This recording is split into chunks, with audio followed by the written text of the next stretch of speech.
Welcome to Michelle's Podcast News, where we dive into the latest happenings in the podcasting world. I'm your host, Michelle Tandler, and today we have some intriguing news to discuss. Let's get right into it. When Apple changes its software, it does not just impact the end user. Companies can be affected too, even by the smallest operating system tweaks. According to one podcasting company, a tiny update to the Apple Podcasts app has cost them $9 million in lost revenue. Philip Whiterow writes for Proactive that Audioboom Group, a podcasting company that has been ranked as the 5th largest podcast publisher in the United States, lost a lot of money because of an Apple Podcasts update in iOS 17. The change in question has to do with how the Podcasts app handles subscriptions and downloads. As of iOS 17, when a user follows a podcast, by default, the Podcasts app will not download as many episodes as it did previously. As a result of this small software tweak, Audioboom says it lost an estimated $9 million in revenue.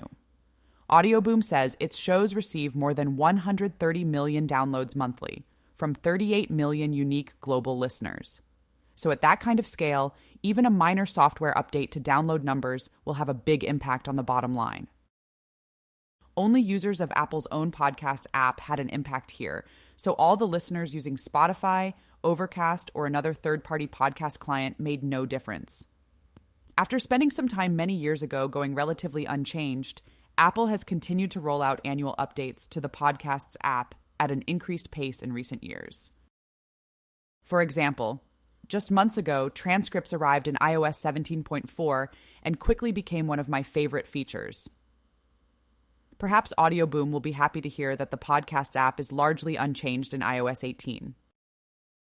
Journalist Lucy Sheriff dives into a tangled web of manipulation, power, estranged families, and greed in a new true crime series.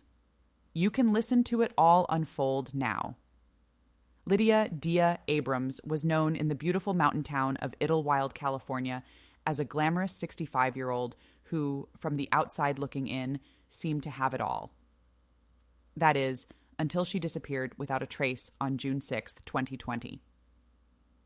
In Where's Dia?, an exclusive new 6-part podcast series from Pushkin Industries and iHeart Podcasts, journalist Lucy Sheriff reveals the culmination of her 4-year investigation into Dia's disappearance, uncovering a tangled web of manipulation, power, estranged families, and greed.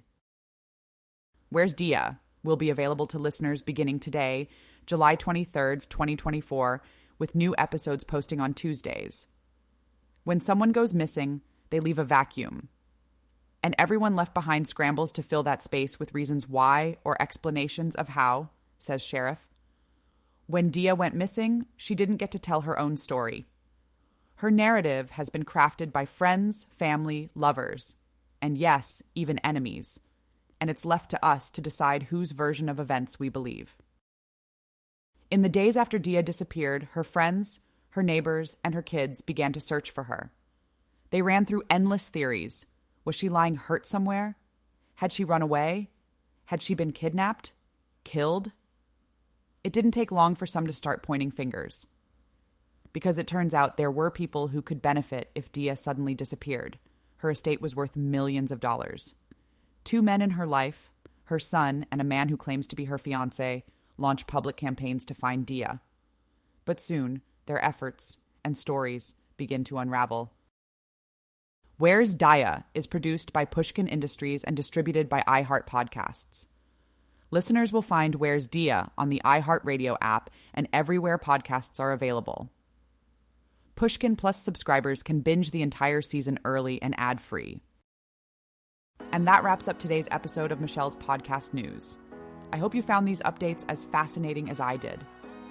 We'll be back tomorrow with more news from the podcasting world. Until then, keep exploring, keep listening, and stay curious. Thanks for tuning in.